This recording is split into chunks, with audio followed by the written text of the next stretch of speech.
Assalamualaikum warahmatullahi wabarakatuh. Apa kabar Bapak Ibu guru hebat di Indonesia sekalian? Perkenalkan, kami calon guru penggerak angkatan 9 berasal dari Kabupaten Kebumen. Izinkan kami memperkenalkan diri. Saya Dwi Yunita Sari, guru di SMA Negeri 2 Kebumen. Dan saya Nurul Wahida dari SMA Negeri 1 Kutowinan. Dan saya Ibu Yumina dari SMA Negeri 1 Kebumen. Izinkan kami akan melakukan proses demonstrasi kontekstual modul 2.3. Selamat menyaksikan. Assalamualaikum Bu Nurul. Waalaikumsalam Bu Yumina. Bagaimana keadaannya hari ini? Alhamdulillah sehat. Gimana Bu Yumina? Sehat juga kan?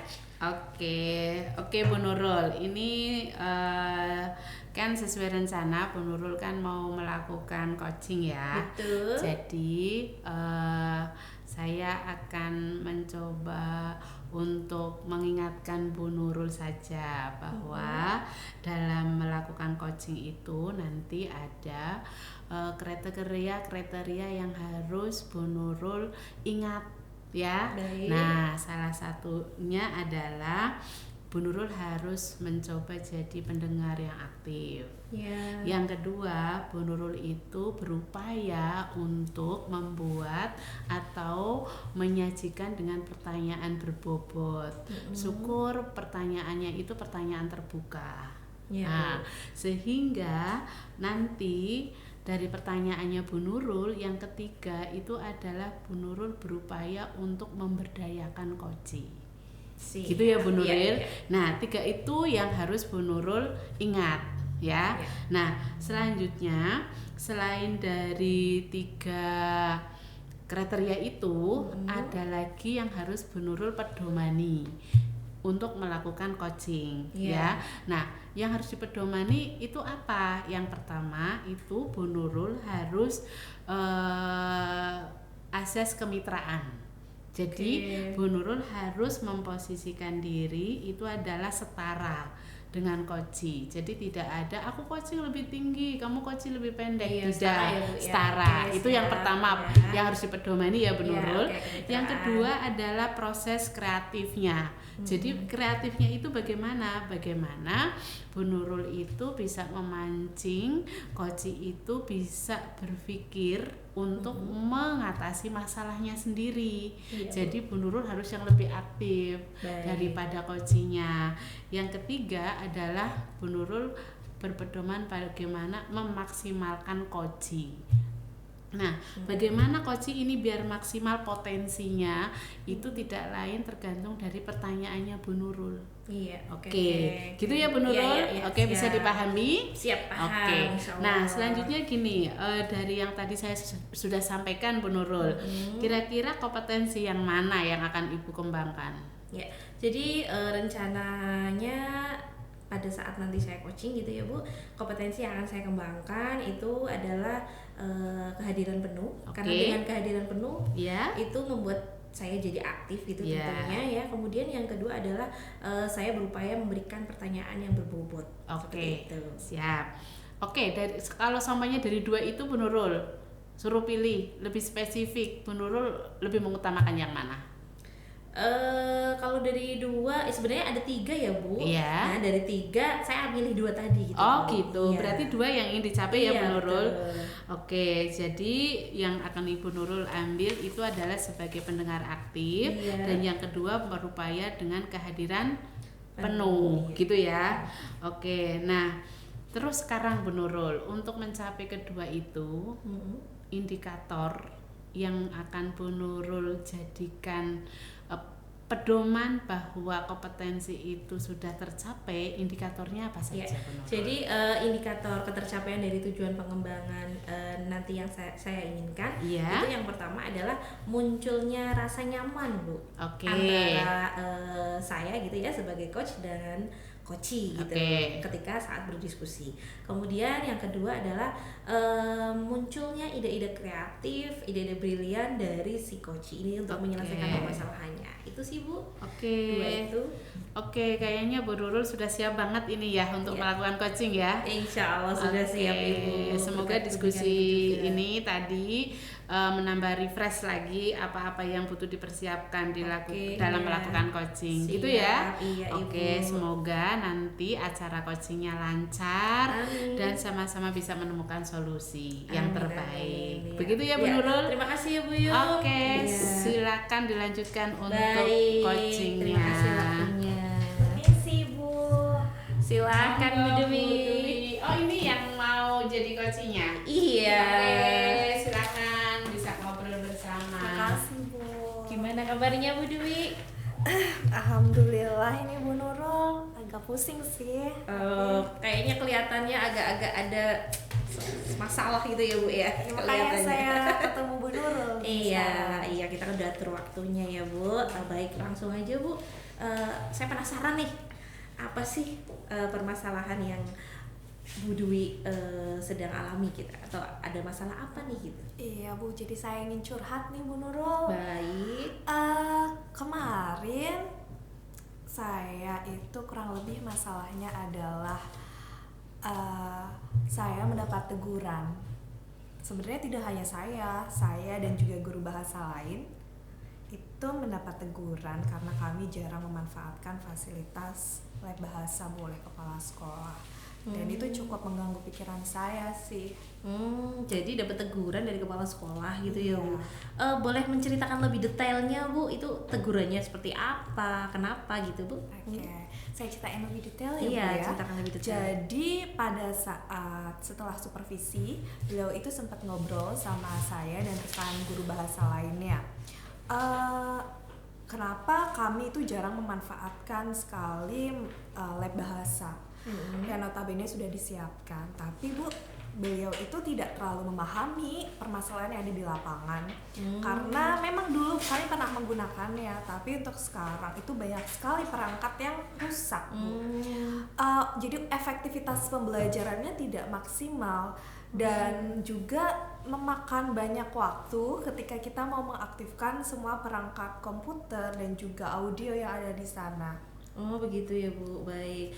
Intinya banyak kekurangannya ya Bu sekarang ya, ada beberapa yang rusak dan Ya, sebagainya, juga teknis. teknis juga ya. Betul. Kemudian memakan waktu juga ya Bu ya. Nah kira-kira nih dari obrolan kita kali ini, Bu Dewi itu ingin mendapatkan apa? Saya ingin sekali mendapatkan pemecahan masalah ya Bu dan solusi terkait permasalahan yang sedang saya hadapi Bu. Karena memang sejujurnya ini sangat mengganggu sekali pikiran saya. Takutnya kan terjadi miskonsepsi kalau mungkin beliau berpikir bahwa kami tidak ingin menggunakannya atau kami Bahasa tidak gitu ya? bisa Iya. gitu. Itu jadi sebenarnya Bu Iya. solusi. Oh iya, baik, saya memahami betul ya perasaan Bu Dwi kali ini. Nah, memang apa saja sih permasalahan yang Ibu Dwi hadapi saat memanfaatkan lab bahasa gitu? Baik, seperti yang saya jelaskan sebelumnya sama Bu Nurul, yang pertama selain kendala teknis ya Bu, perangkat. Perangkatnya banyak yang sekali yang rusak. Yang kedua adalah jarak lab dengan kelas itu cukup jauh Bu. Jadi untuk perjalanan saja untuk Memakan waktu mengumpulkan lama anak, ya? memakan waktu. Belum lagi untuk menyalakan semua perangkatnya, mengetes satu-satu. Nah, itu sudah memakan waktu. cukup Itu lama ya? dalam kondisi baik Bu masih. Belum lagi kalau rusak, berarti kan itu tidak bisa memfasilitasi atau mengakomodasi jumlah anak yang ada. Kurang efektif lah ya Bu ya, sudah dari segi waktunya Betul. memakan waktu lama, tempatnya juga Betul. jauh dari kelas, Dan terjangkaunya. dari segi aplikasi dan program itu juga masih sangat terbatas karena kebetulan yang sekolah kami adopt atau yang kami gunakan itu masih yang fiturnya terbatas Bu. Jadi tidak jauh berbeda dengan aktivitas listening yang bisa kami lakukan di kelas. Iya ya Bu ya, baik ya. Ya oke, saya memahami itu Bu. Lalu bagaimana dengan alternatif yang Bu Dwi gunakan pada pembelajaran listening di kelas selama lab itu tidak bisa digunakan? Itu seperti apa? Selama lab rusak, beberapa alternatif sudah kami, terutama saya lakukan ya Bu. Yang pertama adalah memaksimalkan sumber daya yang ada di kelas seperti LCD, speaker, tentunya juga pakai laptop, dan anak-anak kebetulan kan bawa handphone, bawa gadget ya Bu ya, jadi bisa dimaksimalkan, dan itu tidak jauh berbeda dengan penggunaan di lab, malah jauh lebih efektif Bu. Oke baik, saya setuju sih dengan Ibu lah, kalau kita tetap kekeh menggunakan lab bahasa yang dengan sedemikian rupa ada beberapa kekurangan, ya lebih baik kita maksimalkan gitu ya. Dengan yang penting kan tujuan pembelajaran itu tercapai gitu ya Bu. Betul, Kemudian apabila dimanfaatkan dengan maksimal, otomatis pembelajaran kan juga akan lebih maksimal juga untuk siswa ya, kita memfasilitasi anak gitu. Oke Bu, ngomong-ngomong, apakah Bu Yunita sudah pernah mencoba memaksimalkan kegiatan di laboratorium sebelumnya? Pernah Ibu, sebelum memang sebelum keadaannya seperti sekarang ya Bu ya. Kalau sekarang kan memang sudah sulit, tapi sebelumnya saya sudah coba memaksimalkan dengan memanfaatkan media pembelajaran dan juga rancangan pembelajaran yang sudah saya atur sebaik mungkin agar proses pembelajaran di lab itu berjalan secara maksimal. Untuk 1-2 kali pertemuan itu memang sangat baik Bu untuk kemampuan listening, karena kan kedap udara ya Bu, itu positifnya. Tapi karena pengguna yang banyak, guru bahasanya banyak, jadi kan juga perawatannya juga ya. Nah itu sih Bu. Iya, lalu gimana perasaan Bu Yunita sekarang melihat permasalahan tersebut? Iya deh Bu, saya sangat mengganggu pikiran. Saya ingin sekali bagaimana meluruskan dan juga menentukan solusi yang kira-kira tepat biar tidak mengganggu pikiran saya ketika mengajar Bu. Oke, berarti Bu Yunita dengan adanya permasalahan tadi ingin mendapatkan solusi seperti itu ya? Karena cukup terganggu. Iya, terus kira-kira nih rencana apa yang Bu Yunita? Saya kadang manggilnya Bu Yunita, kadang Bu Dwi ya Bu. Bukan namanya Bu Yunita. Iya, enjoy aja ya Bu, maaf ya Bu, nggak apa-apa ya. Iya, jadi sekarang apa rencana Bu Dewi untuk menyelesaikan permasalahan ini? Rencana saya ya Bu, karena permasalahan utama kan yang awalnya teguran ya Bu ya. Iya. Ya jadi saya ingin memperbaiki komunikasi dulu Bu dengan pelaku sekolah, pihak sekolah, terutama Bapak Kepala Sekolah, bagaimana beliau bisa mengetahui pokok permasalahan yang memang terjadi di lapangan. Mungkin komunikasinya belum terjalin dengan baik, jadi banyak sekali miskonsepsi. Yang kedua, mungkin juga saya akan mencari berbagai referensi bagaimana sih ini kira-kira solusi yang tepat untuk peningkatan efisiensi dan juga kualitas lab bahasa yang mungkin kalau memang bisa ditingkatkan gitu. Iya baik, berarti intinya yang pertama adalah menjalin komunikasi dulu ya, biar tidak terjadi miskonsepsi gitu ya, dengan atas teguran tadi itu ya.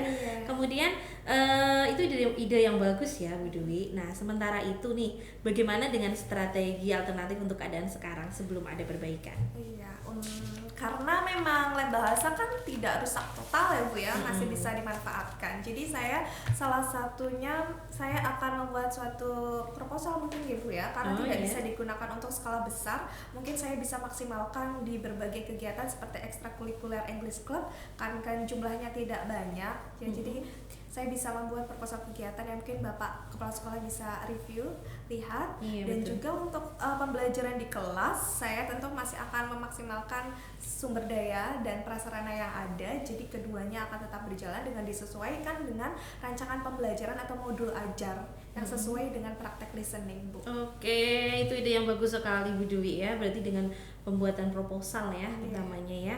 Nah, kira-kira nih ada langkah lain tidak Bu yang bisa Bu Dewi lakukan? Kalau langkah yang untuk short termnya, jangka pendeknya yang paling bisa saya ambil adalah berkomunikasi dengan tim IT Bu. Kebetulan kan di SMA kita kan ada tim IT ya Bu ya.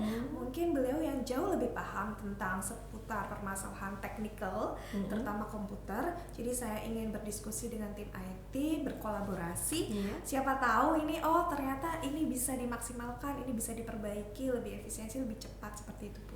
Oke baik ya. Seandainya nanti Bu Dewi ada kendala apa gitu ya, nanti siap sharingkan saja dengan saya ya. Makasih, Bu Nurul. Saya insya Allah siap membantu. Kemudian nanti kita juga akan lihat apa yang bisa mereka tawarkan untuk memperbaiki situasi ini dari tim IT tadi ya. Nah sekarang kira-kira Bu, apa komitmen Bu Dwi terhadap rencana aksi tersebut? Rencana akan jadi rencana kalau komitmen tidak saya Betul, lakukan ya, Bu iya. ya. Jadi yang pertama tentu saya akan memperbaiki, meluruskan hubungan dan juga komunikasi dengan pengampus sekolah, khususnya Bapak Kepala Sekolah. Jadi biar kita mempunyai satu benang merah masalah yang sama, Betul. apa yang harus dilakukan, itu komitmennya. Dan yang kedua senantiasa harus bisa berkolaborasi dan menjalin komunikasi dengan rekan-rekan guru sejawat yang lainnya, Bu. Iya. Jadi bisa memaksimalkan potensi yang ada di lab bahasa dan maksimalkanlah, mengefisiensikan kegiatan pembelajaran yang dilakukan. Supaya maksimal ya, Oke. pembelajarannya juga maksimal. Betul, Baik, Bu. bagus sekali Bu Dwi. Nah, saya juga akan mendukung Bu Dwi ya dalam proses menyelesaikan dan membersamai nanti berdiskusi dengan tim IT Terima kasih, untuk mencari Bu. solusi teknologi yang memadai. Terima Semangat kasih. ya Bu Dwi. Terima kasih, Bu Nurul. Semoga lancar. Semangat selalu. Saya tunggu nanti kita ngobrol-ngobrol kembali. Iya, saya sangat penasaran nanti hasilnya seperti apa setelah Bu Dwi melaksanakan apa namanya Rencana aksi saya, Bu. iya rencana aksi Bu Dwi tadi. Tentu, Bu, saya juga sangat lega abis ngobrol dengan Bu Nurul. Saya menemukan ide-ide kreatif, ternyata saya bisa muncul ini, Bu. Oh, saya harus begini, saya begini. Jadi perasaannya jauh lebih enteng, jauh lebih Lebih lega. tenang ya Bu. Tahu apa yang akan saya lakukan ke depannya. Oke baik. Besok kalau itu sudah dilaksanakan saya siap berbincang-bincang kembali Ya, Bu. terima kasih, Iya. Bu. Maaf mengganggu waktunya ini. Tidak, santai aja. Terima Kasih kasih doain Bu Dwi. saya, Ya, Bu. semoga lancar. Oke. Oke, Terima kasih, gimana Bu. rasanya? Lega, Bu. Jauh lebih Oke, lega daripada sebelumnya. ya semoga nanti bisa dilanjutkan dan dikembangkan lagi. Siap. Terima kasih doanya, Bu. Oke. Terima kasih. Hati-hati Bu Dewi. Iya. Oke, Bu Nurul. Iya Bu. Gimana rasanya Alhamdulillah, tadi? udah selesai Coba. coachingnya. Oke. Iya. Sedikit ya Bu Nurul. Iya. Ini di pasca kegiatan supervisi tadi gitu ya. Kira-kira yang Bu Nurul rasakan yang sudah tercapai apa saja?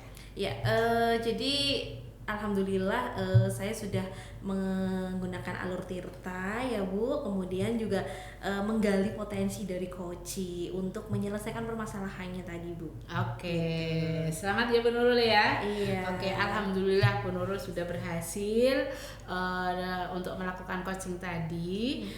Tadi sudah dalam pengamatan yang saya lakukan itu Bu Nurul sudah melakukan menanyakan tujuan awalnya ke Koci gitu ya. Iya. Nah, namun ada beberapa catatan nih Bu Nurul yang Iya. bisa dikembangkan ke depan. Baik, gitu Ibu. ya Bu. Iya. Yang pertama, tapi catatannya bagus kok Bu Nurul. Iya. Catatannya bagus ini. Jadi Iya. yang pertama di awal pembicaraan tadi sudah. Jadi Iya. tujuannya Koci sudah. Terus setelah itu Bu Nurul berusaha menanyakan tentang mengidentifikasi masalah. Jadi masalah yang dihadapi Koci itu apa? Iya, sudah Tadi jelas. sudah. Iya. Yang selanjutnya Bu Nurul juga setelah mengidentifikasi melakukan atau menggali rencana aksi ke depan apa yang akan dilakukan gitu. Iya.